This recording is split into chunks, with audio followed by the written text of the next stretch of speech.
This is CBC Here and Now. A bombshell report released today says the RNC asked one of its officers to resign after sexual misconduct complaints came to light. That story coming up.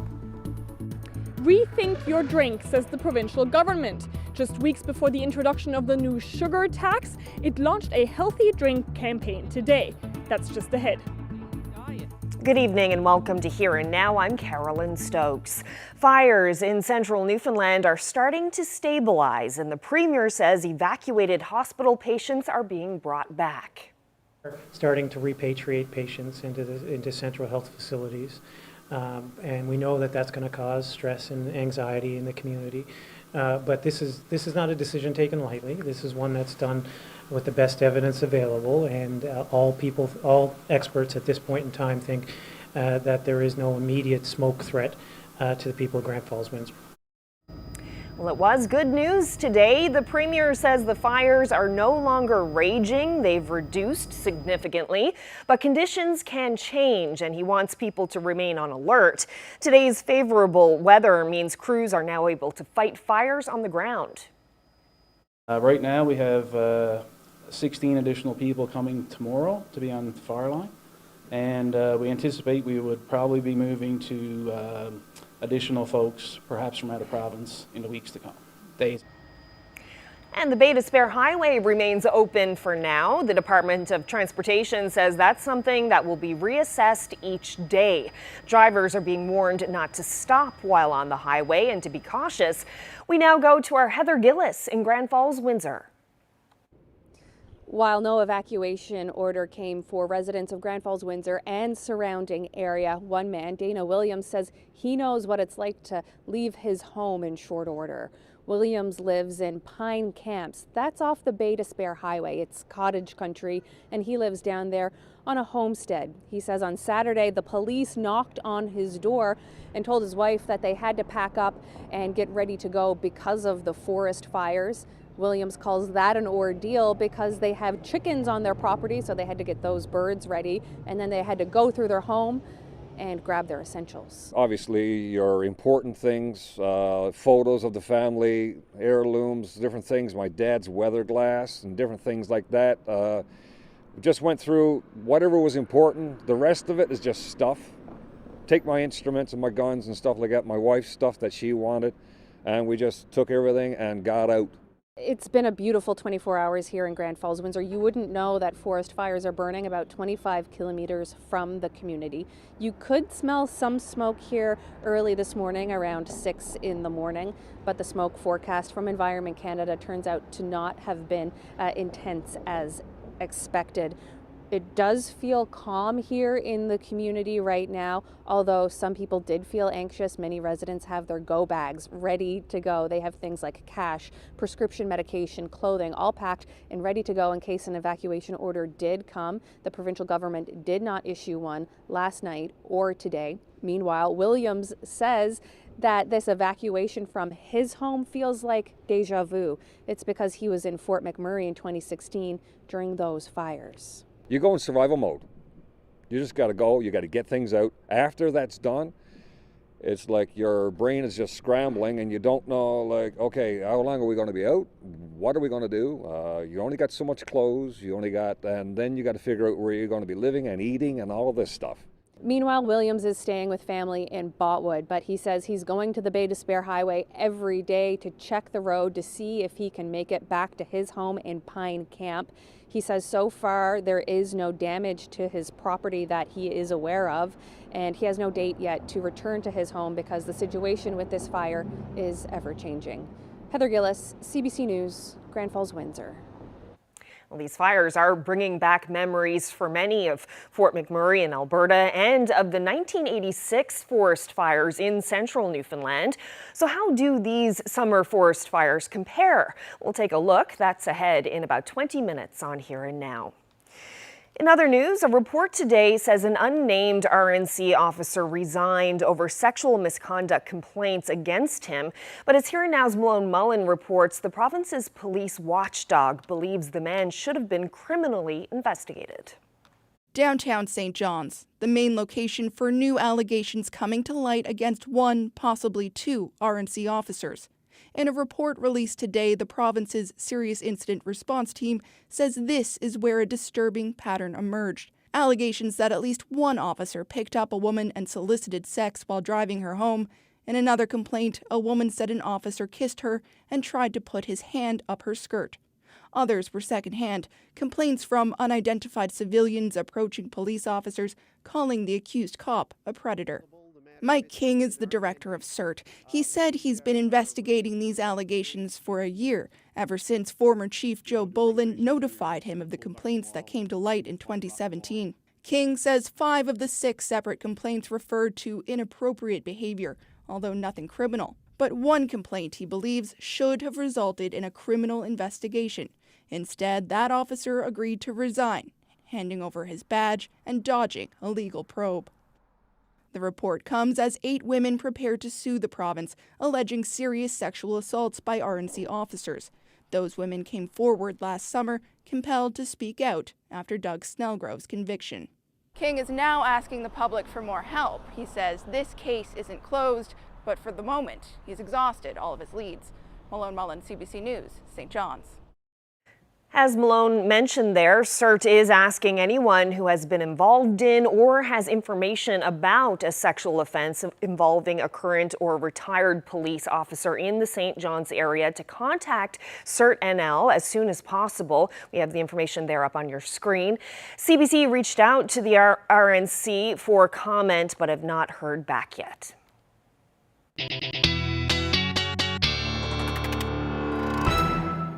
Well, it's another cool day today for the eastern half of the island, really, but we do have an area of low pressure to the north and an extended cold front, and that cold front is sparking some lightning up across the big land and will continue to do so as we head through the next couple days. But speaking of lightning, it has been a very active year for lightning. In fact, July was well above normal, and it was the 3rd most active July since records began in 2002. So just taking a look at what we typically see in a year, Labrador typically sees between 6 to 8 days of lightning, and then central Newfoundland as well as the west see somewhere between 7 and 8, and obviously a lot less in St. John's. Only about 4 or 5 days do we typically see that lightning. So this year we saw about 3 days in St. John's, 10 through central, so that's well above where you normally sit, and 11 in Happy Valley Goose Bay. Unfortunately, there's no data for Lab City, but you can say it's probably around the same. And then tomorrow we're going to add another day to that in Happy Valley Goose Bay, and I'll get into those details when I come back.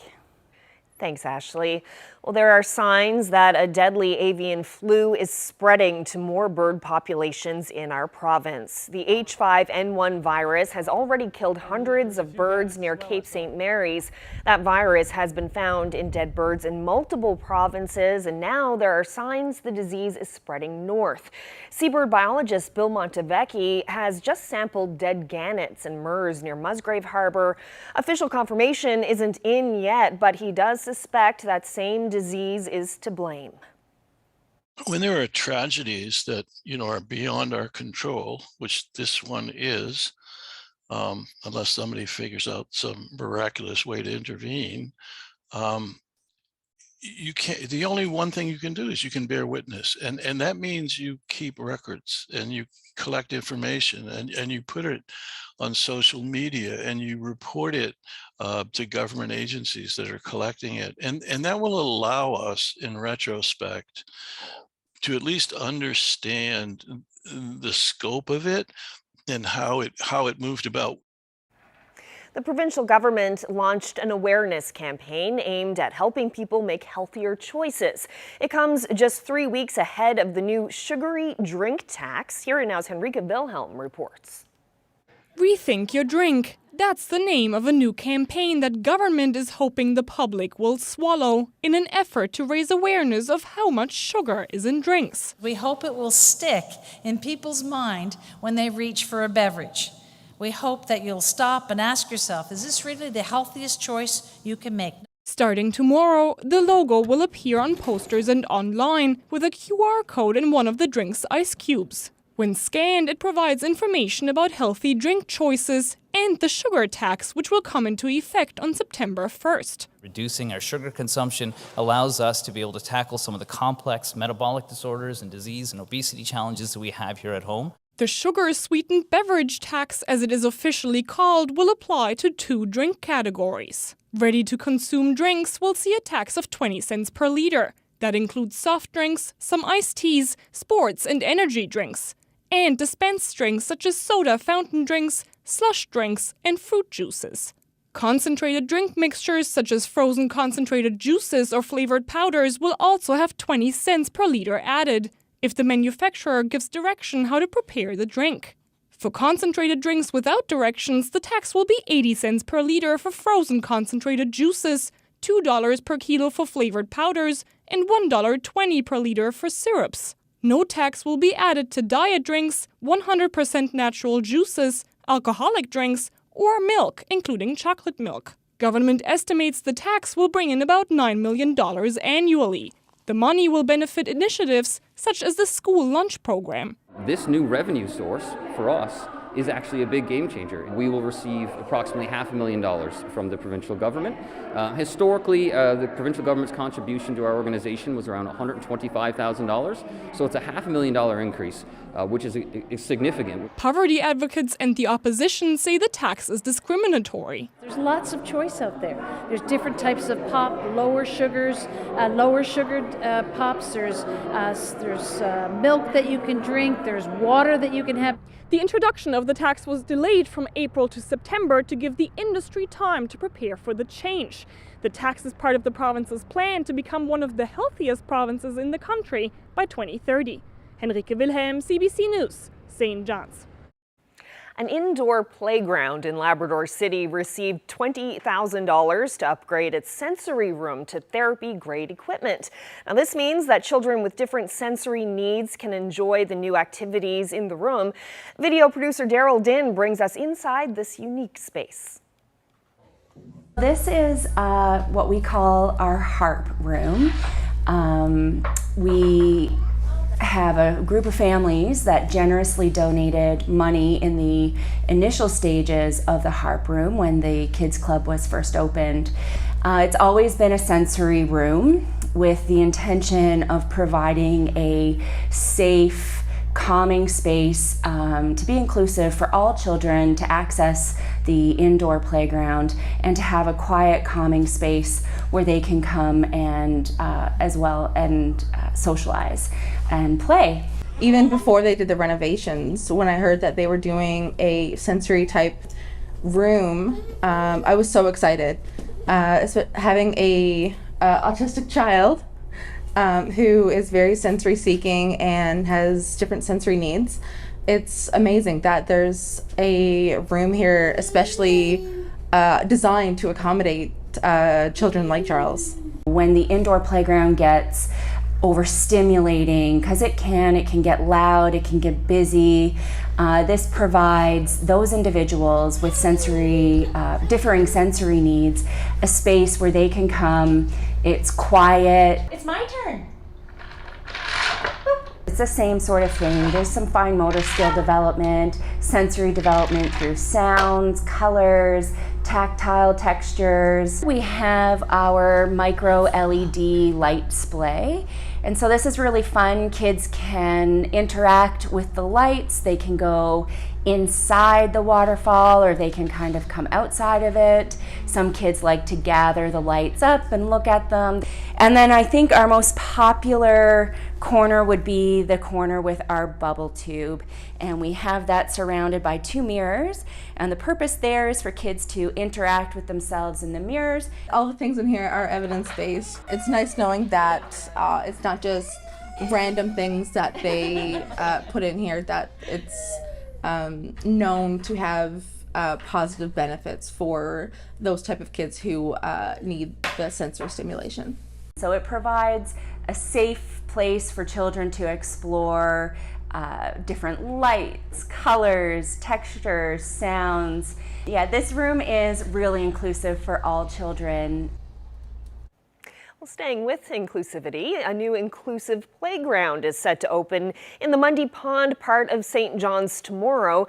The city teamed up with Canadian Tire's Jumpstart program to build the nearly $1 million playground, and today a few children and the media got a sneak peek.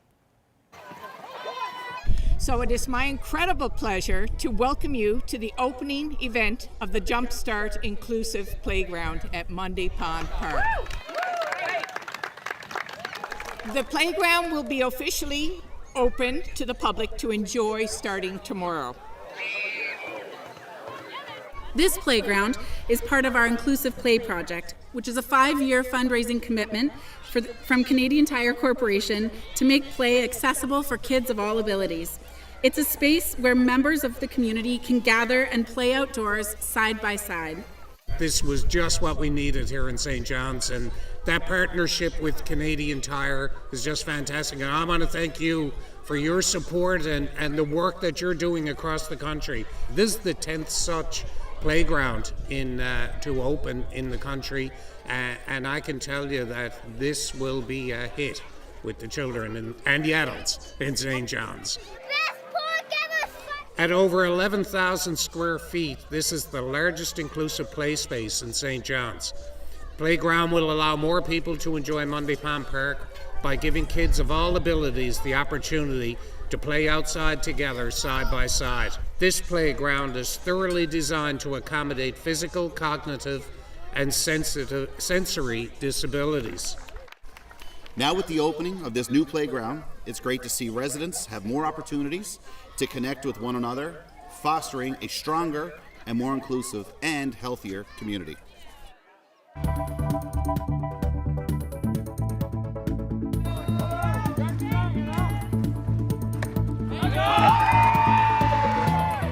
That was Newfoundland and Labrador's Jada Lee making history at the Canada Games earlier this week. The 16-year-old is the first woman to play men's baseball in the history of the games. Now, the talented teenager is taking the mount on a bigger stage. Lee will throw out the opening pitch at the Toronto Blue Jays game on Saturday. Definitely jealous of that for sure. But as we head through the weekend, we see a little bit of a pattern change. Temperatures warming up as well. I'll get into the details coming up.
Ashley, I feel like with all the warm weather we've been having, that this dip in the temperature, it feels almost colder than it actually is. Like, it's not cold outside, but I feel much chillier than I would normally if I hadn't been in, 25 with a humidex of 30 for the past couple of weeks. For the past couple of weeks. Yeah, I was thinking about that today too, or yesterday, I guess, because, go outside, it is a bit chilly. I was like, if this was December, it would be balmy. It would be practically tropical. Exactly. Yeah. So we are seeing this little bit of a cool down. It is kind of nice, though, to see that change, air out the house, Yes. do all that sort of stuff. But let's take a look at those temperatures across the province. A little bit warmer through central and the west coast, a couple of degrees, 19 to 21 were the daytime highs for you, and then up across Labrador, a little bit cooler than it was yesterday in Cartwright, 24 degrees today, and about 22 in Happy Valley Goose Bay. So we're starting to see that little bit of a change, not quite such warm air up across the big land.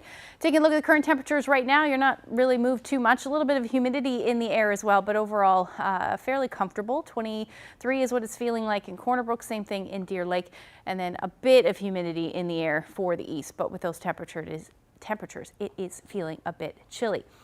Taking a look at what's going on right now, we have that area of high pressure to the east that is keeping us in that onshore flow, which means those cooler temperatures are sticking around. Area of low pressure and a cold front sparking some thunderstorms up across the big land. But overall, we're seeing a few clearing breaks out there, but they're few and far between. But if you are in one of those areas tonight, keep an eye out for the full moon, because the sturgeon moon is tonight.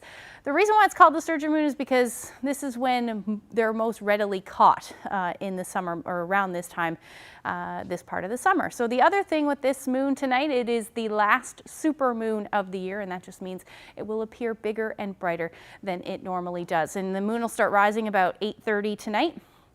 So if you do have some clear skies, it will be beautiful. And taking a look at the long-range forecast, you can see we will see a few breaks in that cloud cover, but overall it will be a cloudy, unsettled evening tonight, especially up across the big land, where you're going to see that potential for some thunderstorms, maybe even towards Happy Valley Goose Bay as we get into the early morning hours tomorrow. Otherwise, expect those fog patches in onshore flow through the overnight. Temperatures will be sitting in the teens for the most part, 10 to 15 degrees across the island, generally either easing winds or light winds through the night. 16 degrees in Cartwright, so you're not dipping too much through the overnight, but still into the teens through Happy Valley Goose Bay as well. Again, not a whole lot of wind to speak of, just that chance of showers and maybe even a few rumbles of thunder. The better chance of rumbles of thunder will be through tomorrow afternoon through Happy Valley Goose Bay, and then maybe even towards the coast as well as we get into the afternoon hours. But other than that, just showers, the story for you across the big land. We may see a few breaks in the cloud cover across the island as well, but we're staying in that onshore flow for the eastern half of the island, which means even though the temperatures are going to warm up again, it'll still be a bit unsettled with gray skies for the most part.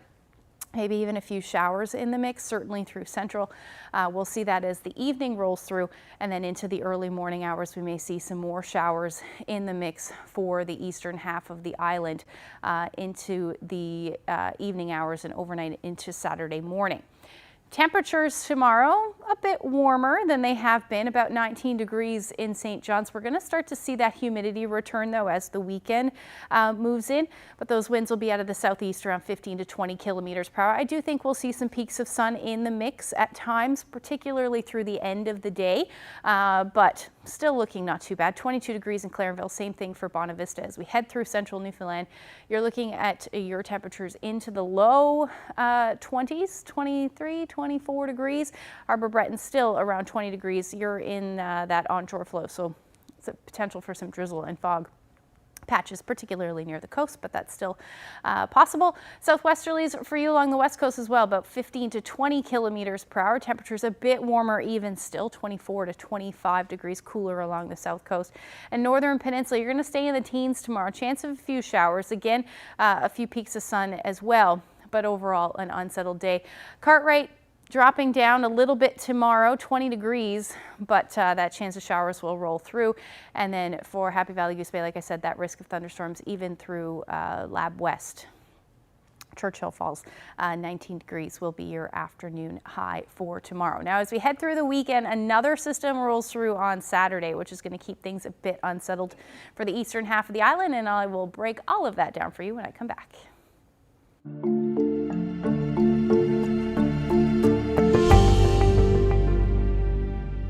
Well, those old enough to remember them are recalling previous forest fires in the central region. Mayor Barry Manuel remembers being a teenager in Grand Falls, Windsor in the 1980s when a fire came dangerously close to his town. Yeah, well, I'm old enough to remember that. I was a teenager at the time and actually lived in an area of town that was evacuated. It was scary. I mean, the flames were literally behind buildings, you know, here in town by the Exploits Valley Mall. I remember standing in the parking lot and the flames behind the Rifts building just taking off in a thick black smoke. You couldn't see anything at all.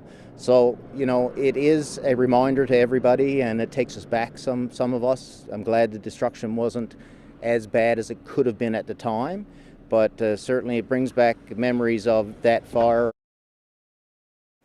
So how do the fires this summer compare? Well, have a look at this map. The three patches show us the fires in 1986 along the Bay d'Espoir Highway and right on the doorstep of Grand Falls, Windsor. And here are the fires burning today. Quite a difference in size, at least so far. We know how quickly forest fires can grow, but it does put into perspective the amount of damage done by the fires in 1986 and how big the threat was to Grand Falls, Windsor. And during those fires, some 36 years ago, the weather was not unlike what we're seeing this summer with shifting winds and tinder-dry conditions. While families in Porterville and Browns Arm evacuated, many men stayed behind in an effort to protect their properties.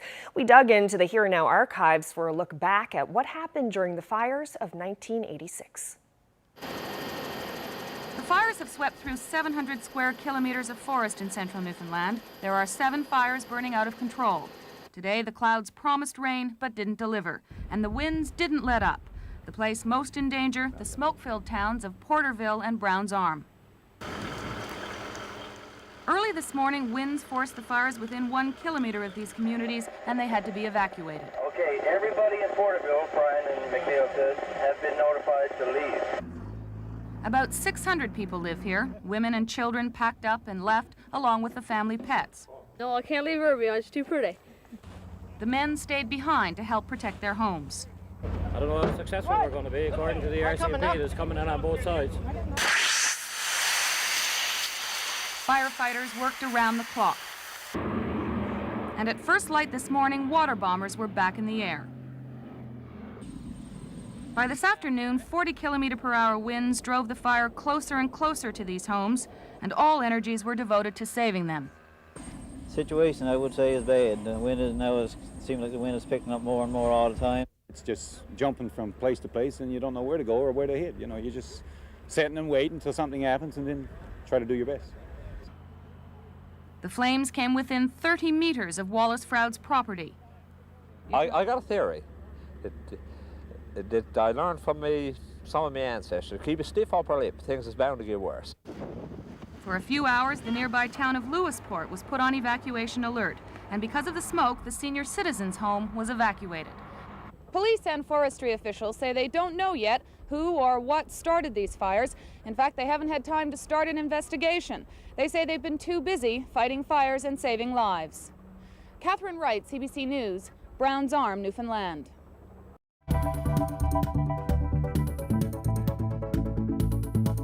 The province says it was prepared to deal with monkeypox, but the first 2 cases in this province are speaking out tonight, saying they faced barriers to testing and were given the wrong information. Hear their story coming up.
Well, the first 2 people with monkeypox in this province are speaking out.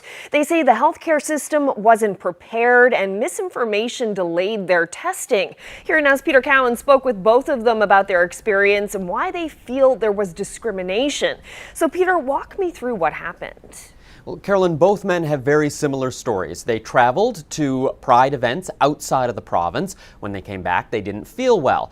They both independently called 811 and said they thought they had monkeypox, but they were told there's no testing and no vaccine available. But that's wrong. For the first case, it took him 2 weeks, 2 doctor's visits, until he was finally sent to the emergency room for testing, but by then it was too late to test him because his symptoms had already resolved. If it wasn't for the fact that I took it upon myself to isolate, well then there could have been lots of community spread. And it's even more frustrating now because I will never know if I had it or I didn't have it. So what happened? Why were they told there wasn't testing when there was? Well, I asked the Department of Health for an interview and instead got a statement saying the department was made aware of the confusion around some 811 messaging and the issues have since been resolved. But for the people who have it, they're wondering how many other people were given the wrong information and didn't push to get tested. I feel there has got to be people out there that are experiencing this that just aren't getting any care. And I think that's pretty ridiculous, especially when it's something that's being taken so seriously. Then why aren't we treating it seriously? Why are we unprepared when we're saying we've been preparing for months? Okay, so is getting access to testing the only issue they have? No, they're also concerned about how their close contacts were treated. While many of the people getting monkeypox are men who have sex with men, the disease can be spread through any sort of close contact. I talked with one contact who's gay, and he was told he'd have to isolate for 4 weeks. Another contact who's straight, woman, was told she'd only have to isolate for 2. The gay man wasn't allowed to get the vaccine for monkeypox inside the clinic. He had to wait outside. The straight woman was told she could go into the clinic. All of this has that first case feeling like there's a double standard here. That's infuriating for anybody. It's completely unequitable healthcare, and it's not fair. It reeks of homophobia, and that's really what it reeks of at the end of the day. And you need to be able to take away those barriers. Queer people, they already have mistrust within the system and how they handle things like this. And if you don't handle it properly from the start, then you're doing a disadvantage to everybody. In a statement, the Department of Health says health professionals would have no way of predetermining an individual's sexual orientation. All individuals are asked questions to assist in identifying close contacts in an effort to reduce spread. And on the differences in how the vaccines were delivered, well, Eastern Health says, depending on clinic space and scheduling availability, individuals may receive a monkeypox vaccination inside of a clinic or at curbside. I should mention that we're not identifying those first 2 cases because of the stigma associated with the disease. Public Health said to the public that they were prepared for months to deal with monkeypox, but the men say their experience doesn't back them up. One of them told me he wants an apology for the way they treated, but the other said he'll just be happy if the health system fixes the problems. Well, thanks so much, Peter. That's Here Now's Peter Cowan reporting. Canada's largest private sector union, Unifor, has made history by electing its first female president. Lana Payne, who is originally from Deer Lake and worked in this province for many years in the labor movement, says her priority is to help members with the high cost of living. She's promising accountability and transparency. Payne was elected to head Unifor at the union's national convention yesterday in Toronto. Unifor! Unifor! Unifor! We're in a moment in time right now where we have a number of big issues facing us economically, not the least of which is high inflation, and now central bankers are raising interest rates at levels that we haven't seen in decades. So it's really, really important that we're coming together as working people to deal with those kind of challenges at the bargaining table. And we're seeing a renewed militancy among working people all across our country, all across the world. And Unifor is going to be leading that. You do it by leading by example, which is what I will do. Obviously, we will continue to build on our accountability and transparency within our union. But there's no shortcuts here. You roll up your sleeves, you go to work every day, you work with our members, which is what I plan to do, which is what our entire team will be doing. And we take day by day and we fight with our members. And it's, you know, I think this whole year has taught us that if you have a difficult moment and you deal with crisis the way that we dealt with it, we got in front of it. We want it to be transparent with our members, and we were. And I think that was really important. I think it's important to how we build our union in the future. And I'm a builder. That's the way I've worked in the labor movement and in our union for 30 years, and I plan to keep doing that with the team that we have elected and with all of our members and all of our locals. And that's how we'll do it. There's lots that we have in common. We're all trade unionists. We all love Unifor. So we will go forward as the strong union we are, and we'll build it stronger every single day.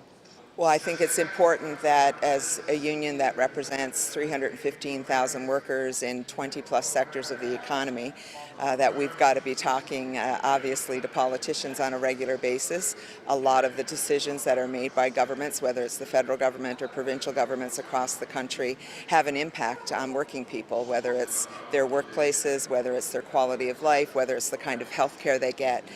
So for sure, we'll be working very hard on having relationships, influencing public policy, and making sure that we have a strong industrial policy for Canada as well, which needs some work. I'm a worker. I believe in our members. I believe that together we're stronger, that when we come together as working people in a union, there's nothing we can't achieve. I'm a feminist. I'm an activist. And I believe in our members.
Well, if you think cornhole is just a game for the backyard, think again.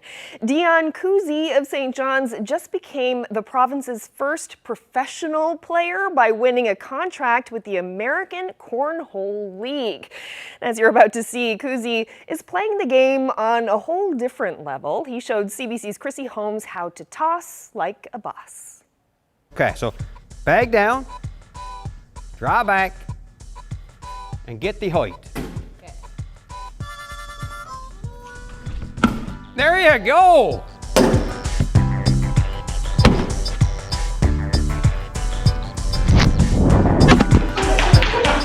Hi, my name is Dion Kuzi. I'm Newfoundland's first professional cornhole player. We're here at the Legion in Pleasantville, so for the last 2 years we've had a league here. They've given myself and Albert a place to practice. Next week we'll be attending the Europe Open in the Netherlands. So, you know, just lucky enough to have a spot to come practice in the evenings and on the weekends. Dion, we gotta back up here. How the heck do you become a professional cornhole player? Like, how did that happen? It's amazing, actually. I never ever thought it would come to this. You know, we have a bunch of people in the league that come out and enjoy it and that kind of stuff, and everybody plays in their backyard, and it's becoming a big thing. The sport has grown like you wouldn't believe. And in April, we had noticed that there's a Canadian Open that was happening in Niagara Falls. We thought it would be a great idea to have a bunch of people from the league go up there and have fun with it. So Dion Kuzi here now with first bag. Dion is in. Then when it was all said and done, they made an announcement that I was the last Canadian standing, and with that became a professional contract for the following year. Dion will come back in. He's just deadly up the middle this morning. So on September 15th, I'll get a contract from the ACL, the American Cornhole League, and compete against the best in the world for prize money. But back home now, you know everybody's gonna want to be taking you on. Yeah, I get a lot of I get a lot of requests and stuff. Can you teach us how to play like a proper game of cornhole? Indeed, let's go. All right. Okay.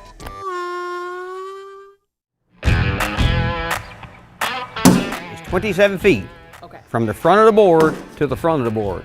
Point system, how does that work? There's 3 in the hole and 1 point on the board.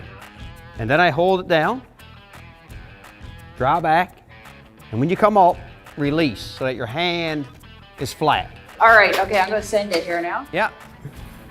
Oh, close to the board. Yeah, okay. Yes, spot.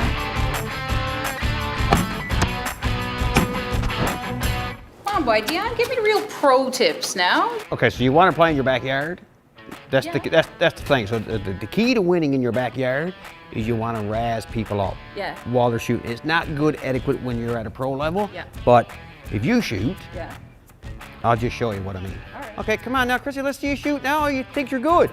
See, and see how bad you did? Let's go, see if you can hit that one. Meh. No. And I missed. Go for it, Dion. One. There you go. Okay, got that one. But again, I had to learn to kind of block that out. Where do you hope your career is going to go with this? You know, for me, I've taken it one step at a time. I actually read somewhere that Matt Guy, who's considered one of the greatest of all time, has probably made a little over $1 million US playing cornhole. Octane has sponsored me, and they sent me 3 or 4 sets of bags, and I'm just glad that I got $200 worth of bags. Last one, airmail. Here we go. Oh! But, you know something? Born to be a good loser, too, isn't Yes. Cornhole, who knew? Well, in other news tonight, Lego is marking a big milestone. The Danish toy maker celebrated its 90th birthday with a massive cake created, of course, from Lego blocks. Nearly 100,000 pieces were used. The 9 layers of toy blocks represent 9 decades of playing with Legos. The cake was built by employees and then put on display at the Lego house in the company's hometown in Denmark. The birthday is also being marked with events at stores worldwide. Wow. Well, the Royal Canadian Mint is issuing a new coin. It celebrates jazz music legend, Oscar Peterson. The $1 coin was unveiled this morning and goes into circulation on Monday.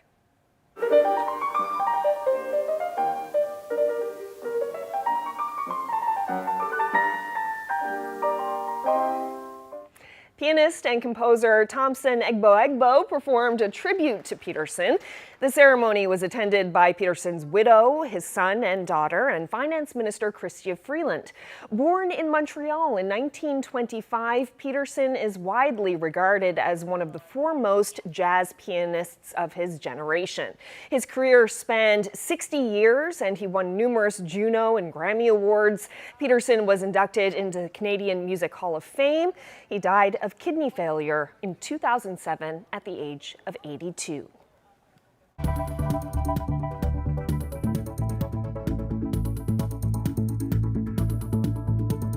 Tomorrow on the St. John's Morning Show, an update on an immigration story from a few weeks back about an Australian woman told to leave Canada after more than 22 years. And on Labrador Morning, what's it like living in Lansalou when you use a wheelchair to get around town? That's on tomorrow's show.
it may be Nova Scotia's strangest tourist attraction. It's an armchair, but what makes it unique is that the chair is 6 meters underwater in St. Margaret's Bay. The CBC's David Pate took a deep dive into the story to find out more.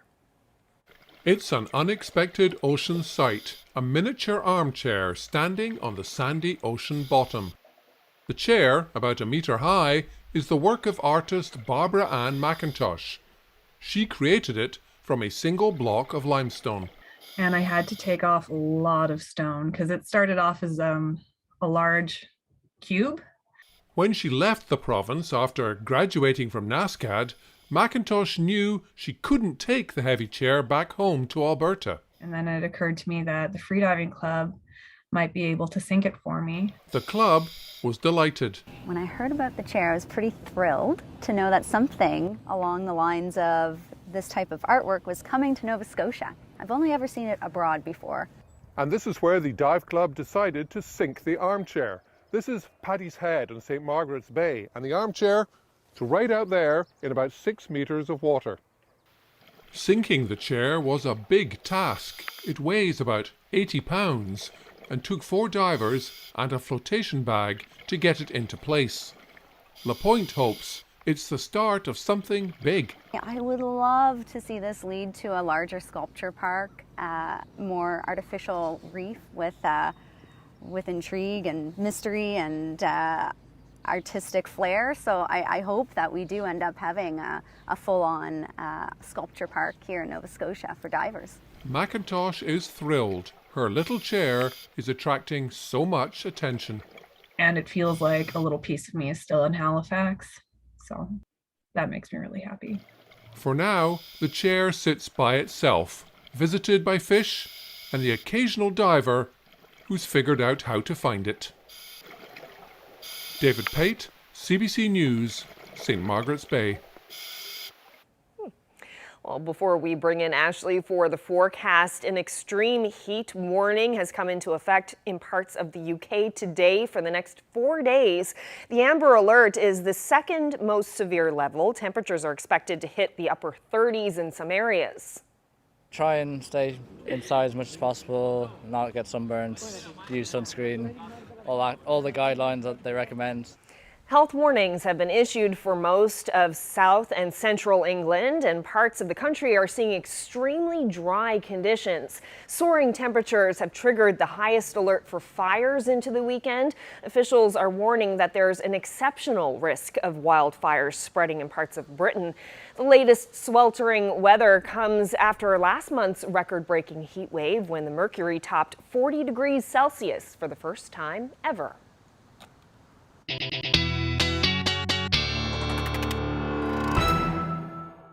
Well, the temperatures are warming up a little bit as we head through the weekend. We're still going to hang on to this unsettled conditions across at least the eastern half of the island as we head through the day on Saturday. So still looking at that chance of showers. The winds will shift and there should be some warmer air moving in right along with it. But still looking at that chance of showers pretty much across the board, across the island and even up across Labrador as well.